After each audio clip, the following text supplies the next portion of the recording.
This story happened to me in 2022 when I was around 24 years old. For a bit of context, I'm non-binary, assigned female at birth, but let's just say I look very feminine. At the time, I was studying in Paris and renting a room in a house of a mom of a boyfriend at the time. This was in a city that was more than an hour away from Paris, but 20 minutes from Versailles, another important city in France. It was winter, during school break I think, and I was going out in Paris to see a longtime internet friend for the first time. She turned out to be a very toxic and problematic person whom I'm not in contact with anymore. But the story is not about her. I must say that I have a rather petite frame because of an eating disorder I was dealing with ever since I was a child, and I've always looked much younger than my age. Even these days, I need to show my ID when I want to buy alcohol. On the day of my encounter with my friend, I was dressed casually with a skirt.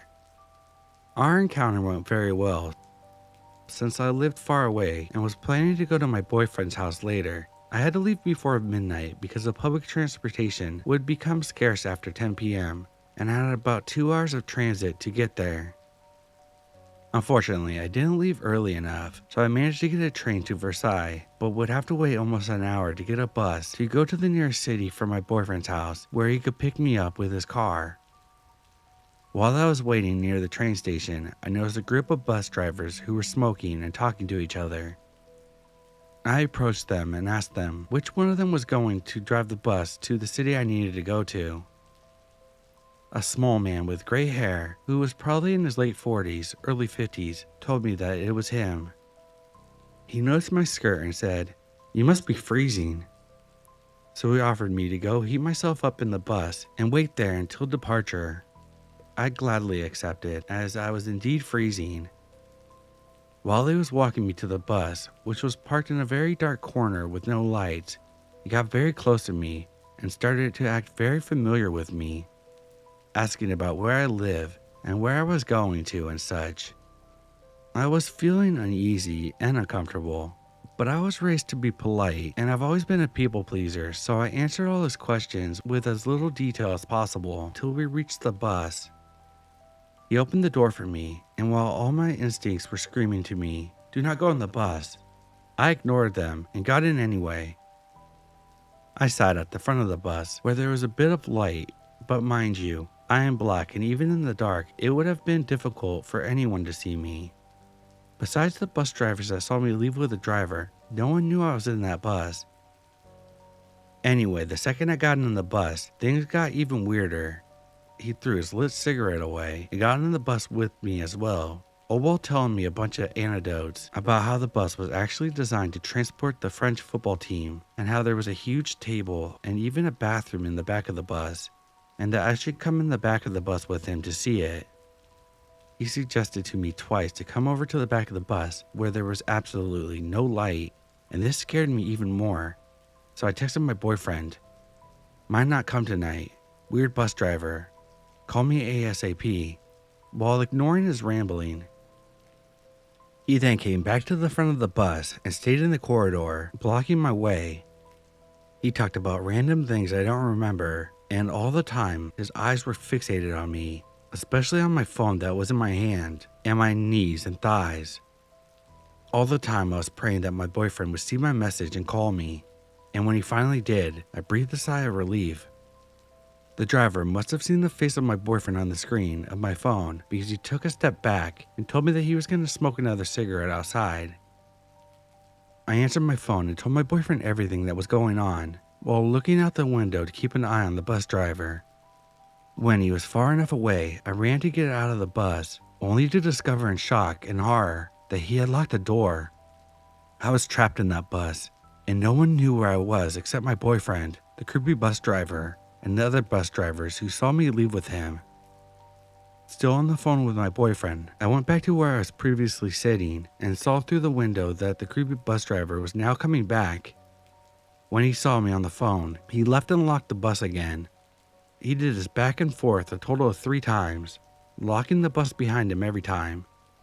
But the last time, he stayed near the bus, so I hung up with my boyfriend and decided to text him instead. At some point, I sat on another seat to keep an eye on the creepy bus driver, and through the window, I saw and heard an elderly woman who asked him if the bus was going to the city nearest to my boyfriend's house, and he deliberately lied to her, telling her that that was another bus.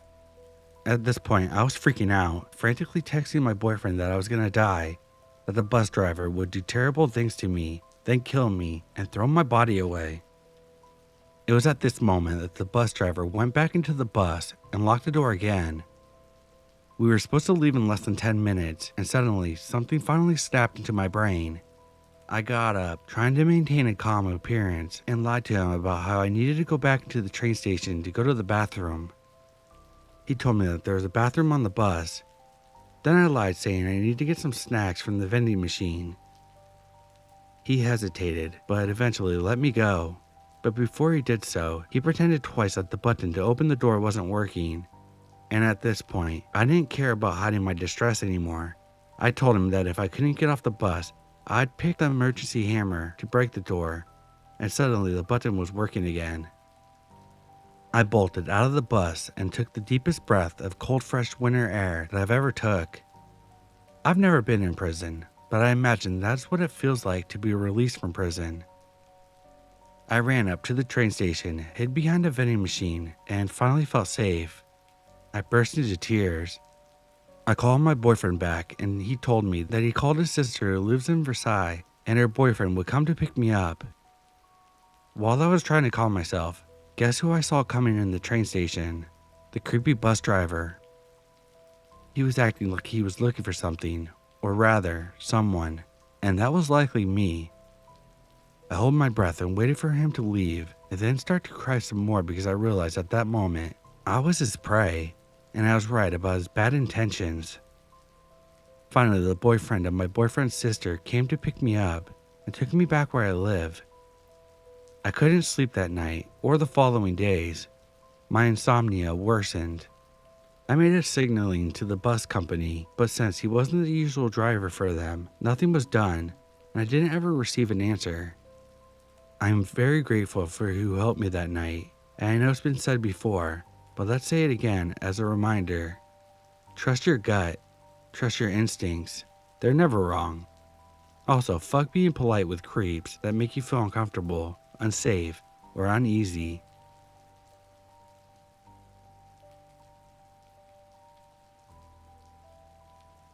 My cat recently passed away, and I was devastated. For days, I couldn't stop crying or thinking about her. One day, my sister, who lives in the nearby city, called me about a 10-year-old stray kitten she found next to its dead mother near a pile of garbage. She suggested we adopt the kitten, thinking it might ease my grief while giving the tiny creature a chance at a better life. At first, I was uncomfortable with this idea. The pain of losing my cat was still fresh, and I had decided never to keep another cat again. My sister understood and proposed a temporary solution. We could keep the kitten for a few days until she found her a new home. I reluctantly agreed, knowing I couldn't let this poor thing starve to death. The only problem was my sister lived 45 kilometers away in a hostel, and getting there wasn't easy. Driving my scooter on the highway was too dangerous, so I decided to take the local train. My journey would involve 5 stops, with my destination being a small area within the city of Balai. Local trains in my state are unreserved and often crowded, especially during the morning and evening hours. To avoid the rush, I chose a noon train that departed at 12:30 p.m. I arrived at the station early, hoping to find a comfortable seat, and was relieved to see that the train was only moderately crowded. I settled into a seat next to a man traveling with his wife. As the train prepared to depart, a slim, bearded man with a large bag boarded and took a seat beside me. I silently hoped that he was a normal passenger, but unfortunately, my prayers went unanswered. I wasn't used to traveling alone, so I was already feeling uneasy. At first, everything seemed fine. To pass the time, I opened my phone and began playing chess against a bot. Then I overheard the bearded man's phone conversation. He said, "Yes, I got caught. but I'm out on bail now. I'll finish the job this time." My hand froze. Was I sitting next to a criminal? The man sitting across from me also overheard the conversation and exchanged a nervous glance with me. His expression mirrored my own fear. I tried to ignore it, reasoning that the man was unlikely to harm me in a crowded train, but he kept making suspicious calls, casually discussing things that sounded straight out of a crime novel. At one point, he mentioned heading to the city next to where I was going for a court appearance. My unease grew when I noticed him openly staring at my phone screen, not even trying to be discreet. I was too scared to confront him or move to another seat, fearing he might react badly. After what felt like forever, he finally stopped taking calls and struck up a conversation. "This game takes a lot of brains, doesn't it?" Referring to my chess app. I smiled awkwardly and looked away, praying that he wouldn't continue talking. Thankfully, he didn't. The rest of the journey was tense. Kept brushing his leg against mine and glancing at me with a piercing gaze. I tried my best to focus on my game and ignore him. The entire time, I couldn't stop thinking about the worst possibilities. What if he followed me? What if he attacked me? Or worse, what if he raped me? These thoughts consumed me until the train finally reached my station. After I got off the train, I noticed him getting off as well. I was confused but decided not to dwell on it. My stop was only about 5 kilometers away from the stop that he said on the phone, so I assumed he might have business nearby. I stood on the platform waiting for my sister to arrive. I called her, but she didn't pick up. I figured she was driving and decided to wait. Then I saw the man again, standing at a distance and staring directly at me. When he noticed I had seen him, he walked away towards the front side of the station. Relieved, I called my sister again, and this time she answered. She told me that she was waiting at the back exit of the station. I hurried there and was relieved to find her. She handed me the kitten, which was so teeny it fit in the palm of my hand. I placed it in a small basket I had brought along. We decided to stay at the station until my return train at 2:20 p.m. I told my sister about the creepy man, but she laughed it off, saying that he was probably just trying to scare me. Her reaction irritated me, but I let it go. Then I saw him again, this time on the walking bridge, heading towards the back exit. I pointed him out to my sister, who dismissed it all as a coincidence. I tried to do the same, thinking he might have got off at the wrong station and was waiting for the next train to get to the next station. When my train arrived, I said goodbye to my sister and boarded with the kitten. The train was crowded, so I stood by the door. 45 minutes later, just 2 stops away from my destination, I spotted the man again. He walked through the crowd and stood directly in front of me, staring. I ignored him, but my anxiety was skyrocketing. As the train approached my station, he leaned closer and asked me about the basket. "What's inside?" he inquired. I replied, "A kitten," and explained that my sister had rescued it. He smiled and said, "It's rare to meet people like you." The train stopped and I quickly got off without responding. Instead of exiting through the main station gates, I headed to the local train parking area about 1.5 kilometers away where I had left my scooter. No one usually walks through this section unless they have a vehicle parked there. As I walked, I realized a man was following me. My heart raced as I quickened my pace. So did he. By the time I reached my scooter, I was trembling with fear. He had followed me to the parking lot. I started my scooter and sped away, taking a longer route through secluded valleys to avoid traffic. Thankfully, I never saw him again. His face still haunts me. I haven't traveled since, and am terrified of the idea. That 3-hour ordeal was the scariest experience of my life. Let me know if you guys think I'm just overthinking stuff.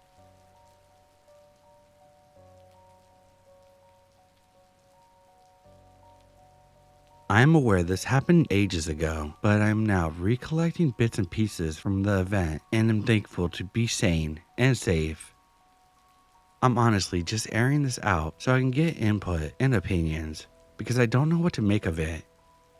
I'll preface this by saying it happened a while ago, back in 2019 when I was 16 years old, hence why I was very naive and gullible.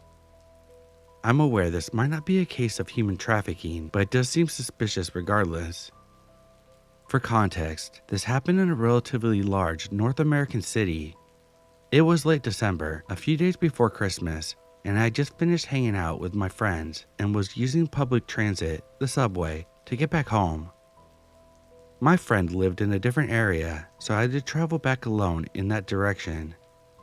The subway wagons were pretty much empty. It was already dark out. I recall it being maybe 8 or 9 p.m. I was sitting on an individual seat where the setup was structured in a way that had another seat perpendicular to my current one, which was empty. This one guy, who looked to be relatively young, plopped down on the adjacent seat and greeted me with a smile instantly. I didn't think much of it at the time. I thought he was cute. Physically, he had a middle part, chestnut hair, was relatively tall and very slim, nice facial features too. I don't remember his face in a very detailed manner, but I remember thinking that he was really cute. He was dressed in a sweater and jeans. Didn't look dismantled or overly casual either. Upon sitting down, he greeted me smiling, presented himself, and shared his name. We then started making small talk, and he brought up the fact that he had just finished university, which made me ask for his age. He claimed to be 24, which seemed to match his appearance. What really creeps me out is that in response, I told him that I was 16 years old, and he didn't seem even slightly fazed by that. Matter of fact, he was smirking and had formed a small visible grin, talking about he missed being this young and advising me to stay in school. He proceeded with asking me what I was doing alone on the metro, my plans before that, and if I had plans coming up in the next few hours, to which I stupidly answered no. He then started explaining how his friends had came up with a supposed dare where he had to bring a random girl over, a complete stranger, to their party hangout by accosting them randomly, such as this very occasion. I remember finding this hard to believe, so I insisted on going home about a handful of times, to which he starts pleading with me, claiming that it would be fun, and if I were uncomfortable, he would bring me right back to the subway station. I kept insisting that my mom would get mad and asked him if there was another day that we could do that, but he answered that it was a one-time thing, that it's a very uncommon gathering.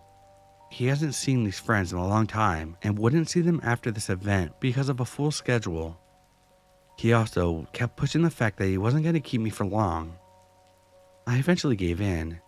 I know, super stupid. I still can't believe it to this day.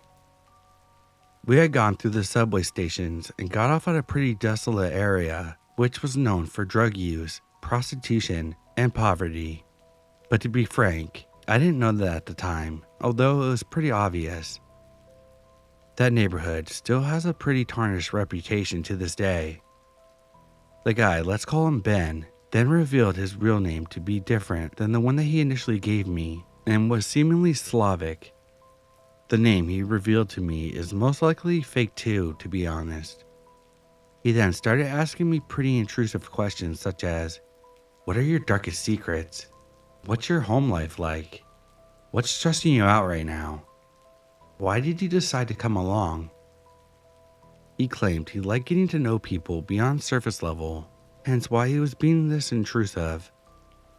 I, in all honesty, was a straight-A student, so I simply told him that studies were my main concern as of now, to which he answered that there had to be more than that. We had to be about 15 minutes in at this point when a car slowed down next to us and rolled their windows down. A man let out a, "Hey," but was immediately shooed away by Ben. Ben then told me that that man was a supposed John, which I didn't know meant that the driver was essentially a client in that sense. I started to get weary but still made it to the hangout a few minutes later, which was located in a regular townhouse. It wasn't worn down or anything. I was greeted by maybe 5 or 6 dudes who were all seemingly over 25. 2 of them looked like they were above 30 as well. They all stared me down and immediately asked how old I was, and I told them that I was 16. One of the guys seemed sort of phased and let out a, "Come on man, that's my sister's age. They might even be in the same high school." They all kind of laughed it off and moved on. They never spoke about it again and barely asked me any questions except for, "How did you guys meet?" Also, it was obvious that someone's dad owned this place, as the old man was dozing off on the couch. We were all gathered around a dinner table. The host served me some food along with the other guests, but I refused to eat as I was honestly starting to feel a bit queasy about the situation. After everyone except me finished eating, we all went upstairs. Ben started playing guitar and the other man joined in playing some keys on the piano. They asked me to film them using Ben's phone, so I did. When that was going on, I honestly started getting terrible vibes and felt like I needed to leave, so I put the phone down and slowly made my way through the frame of the door. One of the older guys was standing near there and asked me what's up and if I'm enjoying their company. We started talking for a minute and he claimed to be an accountant. He started leaning in and tried to slightly hover over me against the door frame. However, I stepped back into the staircase and made it to the front door, opened it, and went out to the driveway. Luckily, the door wasn't locked. Ben followed and asked me if I wanted to leave. I immediately said yeah, and this time, he didn't insist on bringing me back in. I should add that right before leaving, I had told Ben that my mom was recently calling me and was worried, to which he obliged. On our way back, he proceeded to ask me if I was generally 16 and not below that. He told me that if he were my dad, he would never let me out of his sight again because of what I just did, which was going to a party in the first place. That it was the dumbest thing he's seen any girl do, especially since I had no reason to do that, according to him. Once he accompanied me back to the subway station, I asked for his Snapchat. I was a complete moron, or any type of social media he had. He told me he doesn't use his phone like that and was fully off the grid. I went back home and never heard of him again. Although I didn't get conventionally harassed, violence, and sexual endeavors, etc., I'm honestly scared I could have been potentially raped or a human trafficking victim. The latter might be a stretch, but you never know. I want to know if there's any way I can leave an anonymous tip to the city or something. I was searching through public records but couldn't find anything. What do you guys make of this?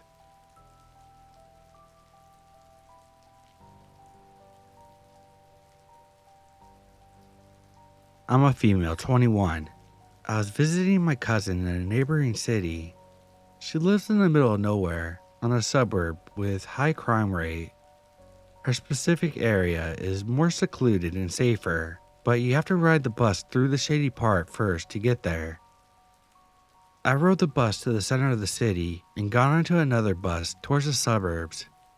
When I got on, I paid my fare and quietly asked for the ticket guy to announce my stop. He said it would be a long way. I huddled in the seat in the tail of a bus and waited for the bus to depart, keeping close watch over my possessions. As the stops came and went, the bus became packed and a lady sat next to me at some point.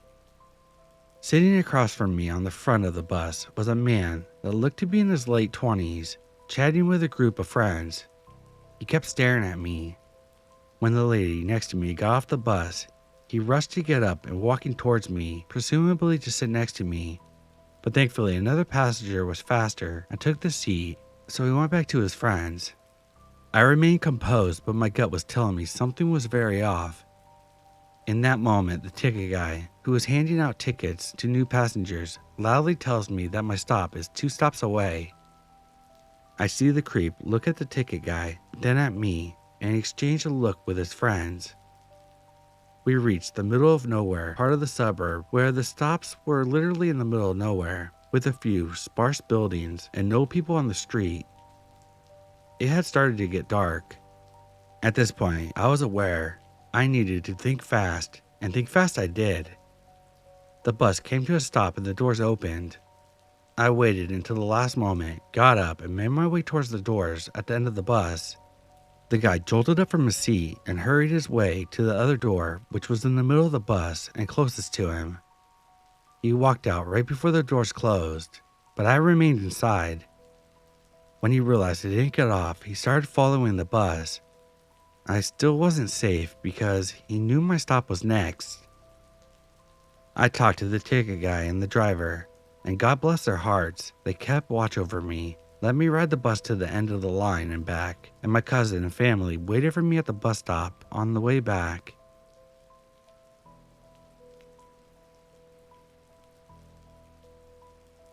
This happened fairly recently. I was trying to get a train to the city for a night of drinking with some friends. Unfortunately, the trains weren't running in the city center that day for some reason, so they had a replacement bus service instead. So off I toddled looking for where they had hidden the replacement buses in the train station. After a while, it seemed like I was on the right track. Just as I found a very promising corridor, I heard running footsteps coming from behind me. I glanced around to find an Arabic man sprinting to stop beside me. I know he was Arabic because he tried to offer and teach me Arabic while I was trapped with him later on. He asked me if I knew where the replacement bus service was. I replied that I was probably just as lost as he was, and I was trying to find it myself. I thought that would be the end of our interaction, but he continued walking beside me. Fair enough, I thought. We were both looking for the same thing, so maybe he thinks we stand a better chance of finding it together. I wish I would have turned around and darted into the bathroom or something. It turned out that the corridor did lead to the replacement buses, and the driver was standing outside of the doors. He assured us that we had plenty of time and were the first ones here. He opened the doors to let us in, and the bus was completely empty. I decided to take a random seat in the middle and huddled up next to the window, ready to put my headphones on. And where does this guy choose to sit on a completely empty bus, right next to me, trapping me in the row of seats? I thought it was a little weird at the time, but I figured no harm would come of it. He asked me why I'm headed to the city center. I told him that I was meeting friends there for a girls' night out, then very pointedly put on my headphones and started to find a good song to listen to. He insisted that he should join us, but I told him it's girls only, and I don't really know him. He answered with, "We could get to know each other, and I'll buy you a drink." I tell him no thanks, I just want to see my friends today. The bus has gotten moving at this point, and there are a few others on board. From there, he proceeds to badger me with questions, all of which I ignore or give one-word answers to. After a bunch of them, my replies became variations of, "I just want to listen to my music now," and "I'm not interested in talking, sorry." He starts complimenting my body, telling me he thinks I'm beautiful, and repeating over and over, "I really like you." My only responses now are, "Leave me alone," which I say every so often, and I'm visibly shrinking away from him as he leans in closer. The bus driver doesn't seem to know where he's going for the next stop, and the city center is ages away. I'm trapped in the seat and starting to really panic. He starts stepping it up to, "I love you," and leans right up to me making kissy sounds with his lips. That was the moment my hero intervened. It was a man around my age sitting a few seats back. I'll quote what I can remember to the best of my abilities. "Excuse me, mate. She asked you multiple times to leave her alone." Fuck off. "You need to move away from her. You're clearly bothering her." "Mind your own business. We're fine." "Ma'am, do you want him to move?" I'm practically pinned against the window, getting pretty scared, and say, "Yeah." The creep gets up and storms over to the man. "Do you want to fight? Do you want to fucking go right now?" My hero simply replied with, "Nah, I'd rather you control yourself and leave her alone." The creep was visibly ready to start throwing punches when the driver calls back to see if there's a problem and if he needs to kick anyone off the bus. The creep quietly says no and moves to a few seats behind my hero. Much to my relief, I mouth several thank yous to my hero, who just smiles like it's no big deal. The creep tries to follow me off the bus, but my friends meet me there, so he walks off. I'm so glad he intervened when he did.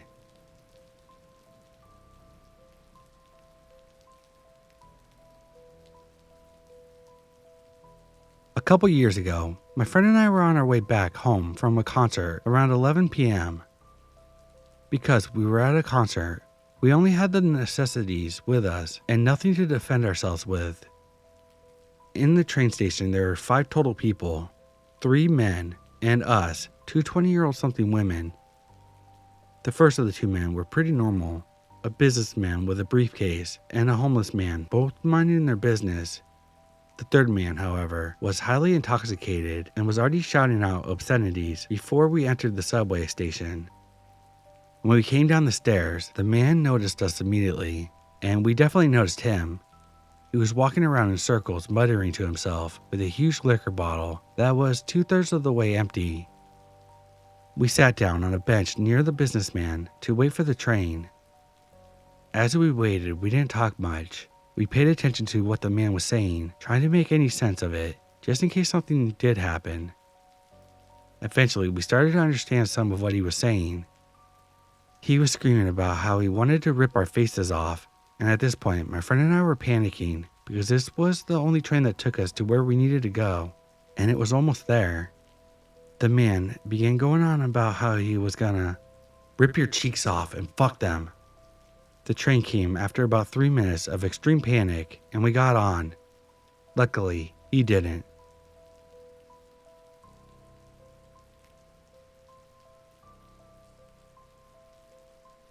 I've kept this one inside for nearly 15 years now, and finding the right platform to relieve the burden is nice. When I was 15, I went to a show in Liverpool, UK with a friend. My friend told me that he was staying at a friend's house, so I boarded the 25-minute train home alone. This was the last train home, around 11:30 p.m. I found a seat and stared out the window as the city lights faded into peripheral twinkles. Some 5 minutes in, my trance was broken by the soft croak of an older guy, maybe 50, with dusty blonde hair and aviator framed glasses. "Hello, young man. Are you okay? You look lonely." Shocked and confused, I nodded. "I'm okay, thanks." "The name is Dean. Do you like smoking weed or drinking beers? I've got some at my house. Are you stopping at Crew? You can pop in." "No, I'm getting off at Runcorn," I mistakenly replied, cringing internally. I excused myself to use the bathroom. As I made my way hastily across the carriage, the twinkling city lights now replaced by dank fields and suburban decay, I peeked back, noticing the man was playing with something that seemed like a needle. I sped up to the bathroom and locked the door. It was only 10 more minutes until my stop. "Next stop is Runcorn." I don't think a digitized train announcement has ever sounded so heavenly. I threw the door open and bolted to the exit. As my feet touched the station floor, I felt a firm grip on my shoulder. Looking back in fear and trying to shake off the grip, I acted fast and instinctively. I shouted, "Dad!" at a completely empty side of the gate. The now stumbling backwards Dean let out a, "Oh fuck," under his breath and ran to the other side of the train. While I ran through the gate, sprinted all the way home and told my parents, who called the police. We never heard anything.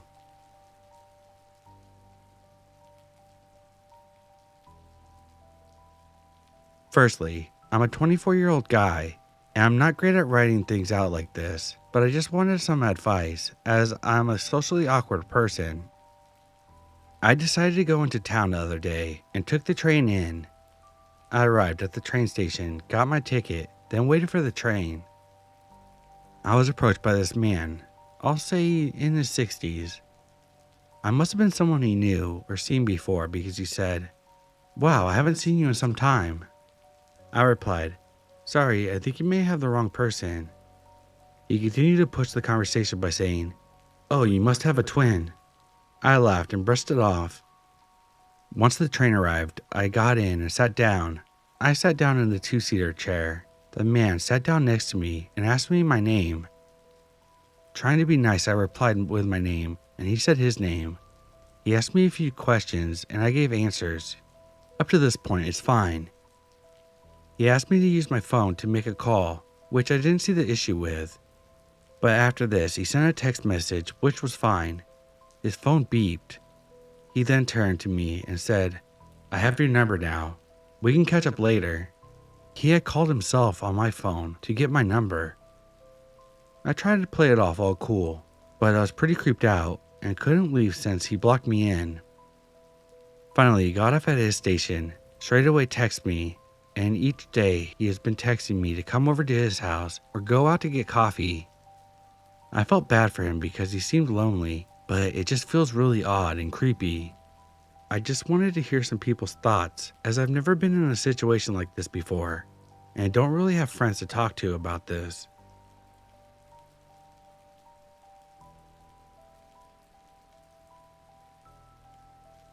So this is a situation that happened at Dubai airport, although I wasn't the main victim in the story.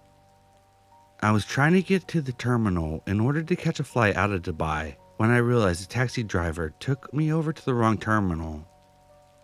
Disappointed at the fact that I was in the wrong place, I let out a fucking hell out of frustration at myself and decided to figure out where to go next. A few minutes later, 2 police officers came and detained me and went off at me for swearing at an Arab woman, who I assume was somewhere around me, and a whole host of insults that would only be really offensive in Arab Asian culture, including threats of violence, until they saw I had a passport from a Western country and suddenly decided to become polite. I don't look like I'm from the West. However, the worst part of that hour-long ordeal was the fact that there was a Hungarian girl that came in with her dad and complained about being raped, only to get yelled at by the police, and they told her to get lost. Is this a common experience in authoritarian countries? What would a woman do if she was attacked like this? Anyway, I'm glad I wasn't a girl at the time. Also, Dubai police, let's not meet.